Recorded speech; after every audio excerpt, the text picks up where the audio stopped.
नमस्कार, आप देख रहे हैं स्नेक्स एंड लैडर्स और मैं हूं आपके साथ अंजनी कुमार सिंह। बिहार में पहले चरण के मतदान के लिए चुनाव प्रचार का शोर खत्म हो गया। आज सभी सियासी दलों के दिग्गजों ने पूरी ताकत झोंक दी, लेकिन इन सब के बीच बिहार में वादों की बहार है।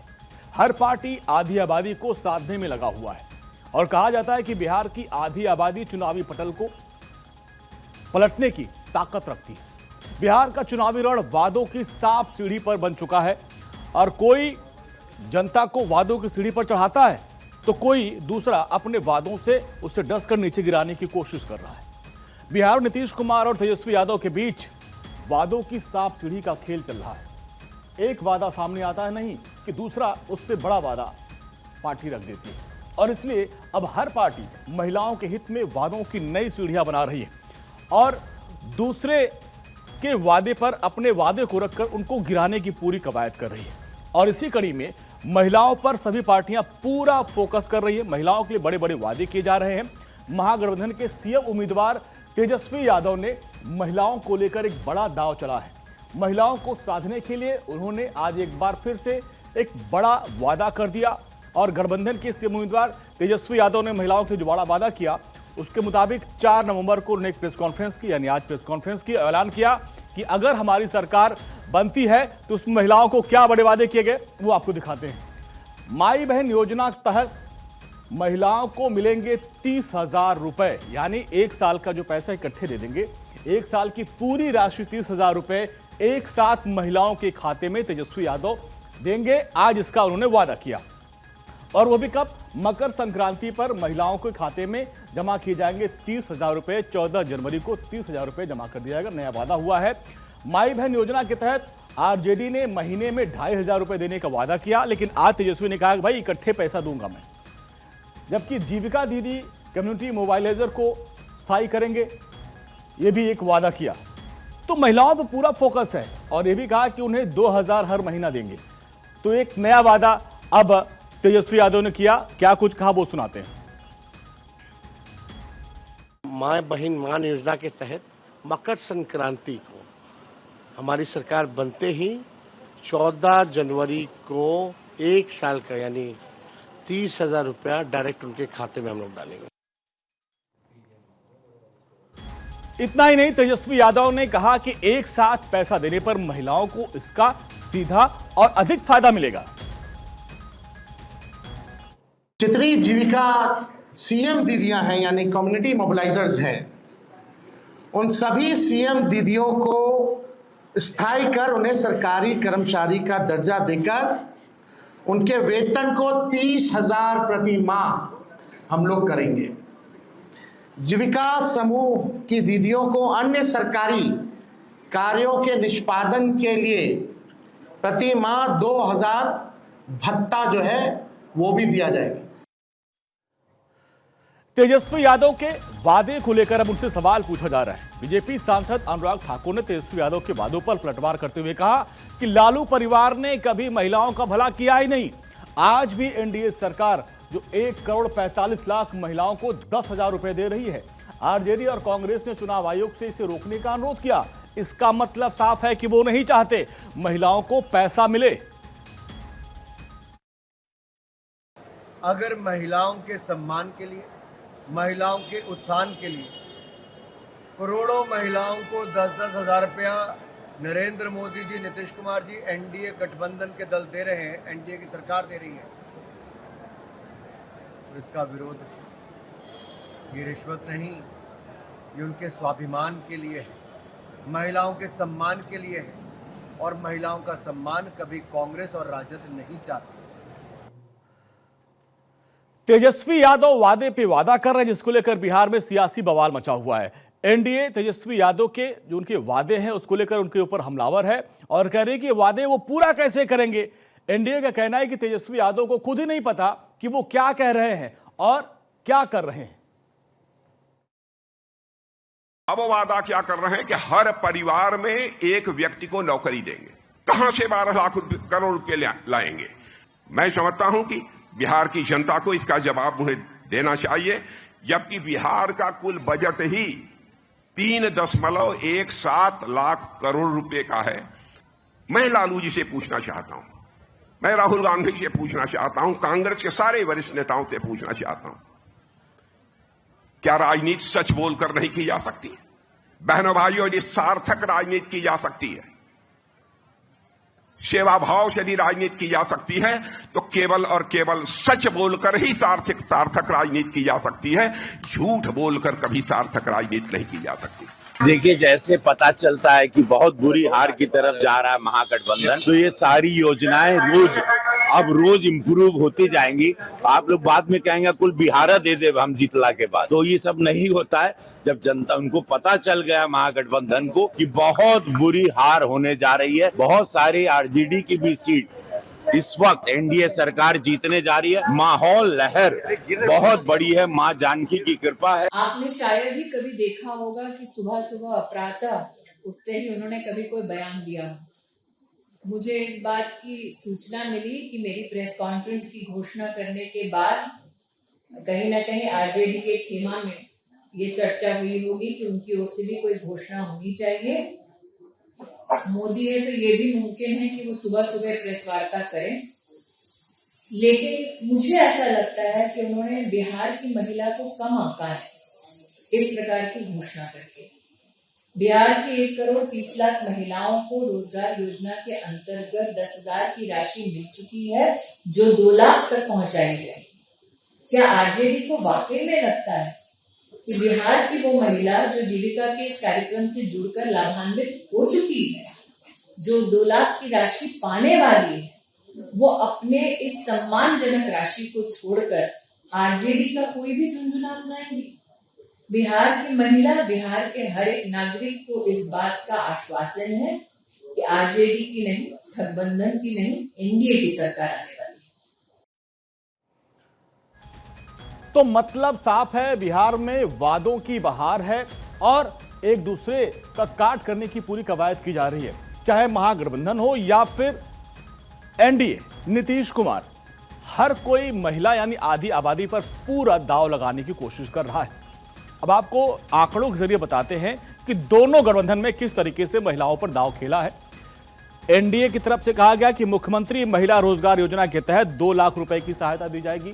अब महागठबंधन ने कहा कि भाई माई बहन मान योजना के तहत महिलाओं को मासिक तौर पर 2500 रुपए की सहायता दी जाएगी। एनडीए की तरफ से वादा किया गया कि महिलाओं को 10,000 रुपए की व्यावसायिक उद्यम की शुरुआत, जिसकी 3 किस्त जारी भी कर दी गई। महागठबंधन की तरफ से कहा गया कि मकर संक्रांति के मौके पर एक मुश्त यानी 30,000 रुपए वार्षिक सहायता दिया जाएगा। आज तेजस्वी यादव ने उसका वादा कर दिया। एनडीए की तरफ से कहा गया कि 1 करोड़ लखपति दीदी हम बनाएंगे, ये हमारी पूरी प्लानिंग है। महागठबंधन की तरफ से कहा गया कि सभी दीदियों को सरकारी कर्मचारी का दर्जा दे दिया जाएगा। इसके अलावा और भी वादे किए गए। उनको 30,000 रुपए प्रतिमाह वेतन भी दिया जाएगा। एक तो स्थायी करेंगे और 30,000 रुपए उनको सैलरी देंगे। एनडीए ने कहा कि नए कॉलेज खोलना, छात्रावास की सुविधाएं हम मुफ्त करेंगे। महागठबंधन ने भी उसको कहा कि वित्त रहित कॉलेज बनाएंगे, वित्तीय मान्यता दी जाएगी, शिक्षकों और संविदा कर्मियों का वेतन समान होगा, एनडीए ने कहा। तो दोनों तरफ से वादे किए जा रहे हैं और महागठबंधन कह रहा है कि सरकारी कॉलेज के समान वेतन दिया जाएगा। ये भी कह रहे हैं कि हम संविदा कर्मचारियों और शिक्षकों को समान वेतन देंगे। SC ST छात्रों के लिए आवासीय विद्यालय और 2,000 रुपए मासिक सहायता देने का वादा एनडीए कर रहा है। गठबंधन कह रहे हैं कि बेटी माई योजना के तहत बेटियों की शिक्षा और उसमें भी कहा जा रहा है कि प्रशिक्षण, माताओं के लिए मकान, अन्न, इनकम की व्यवस्था की जाएगी, यानी माई। तो दोनों तरफ से कोशिश की जा रही है कि महिलाओं को लाभ दिया जाए। महिलाओं के लिए कौशल और उद्यमिता मिशन की बात एनडीए कर रहा है और महागठबंधन कर रहा है कि हर परिवार को 200 यूनिट बिजली फ्री दी जाएगी और इधर 125 यूनिट बिजली के जो निःशुल्क का उनका प्लान अभी चल ही रहा है, जो अभी मिल रहा है।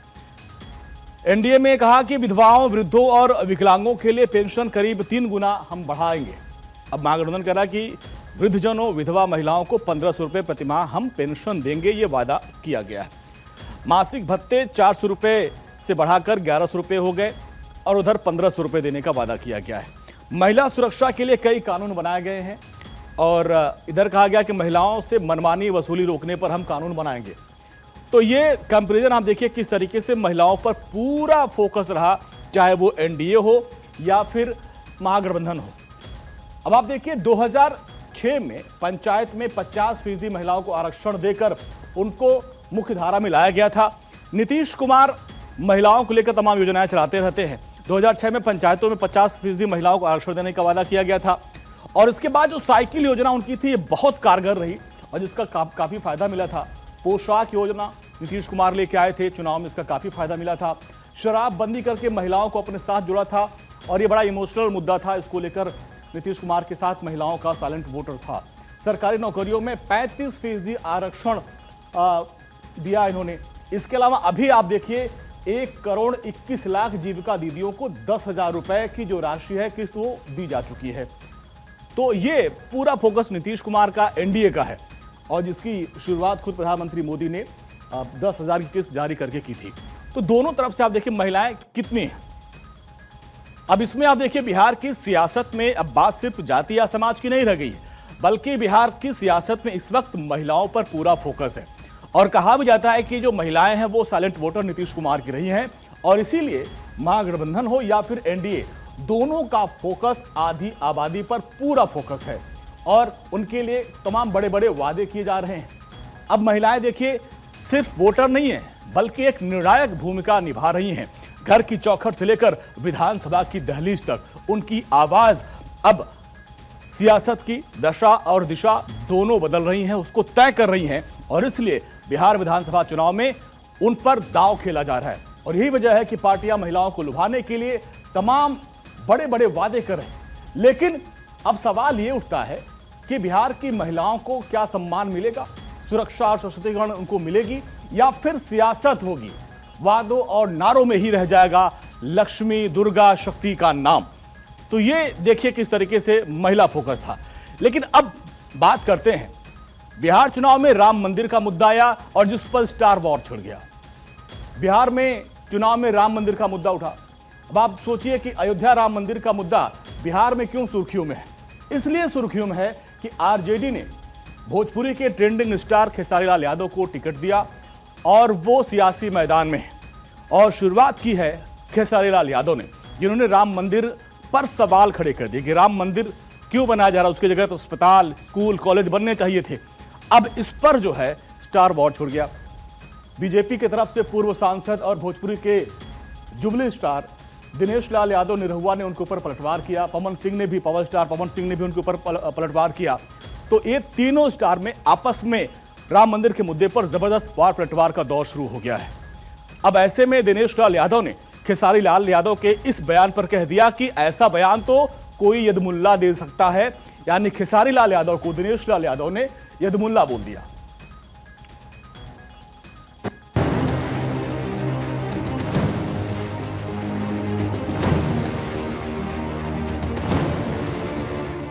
मेरे कहने का मतलब कि राम मंदिर बनाना जरूरी है, बट क्या अस्पताल बनाना जरूरी नहीं है?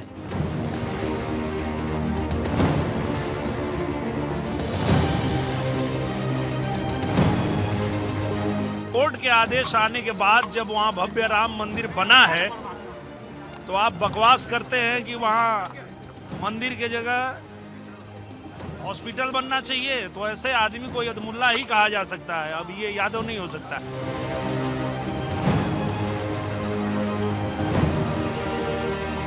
कौन गलती काल है? ठीक है काल है।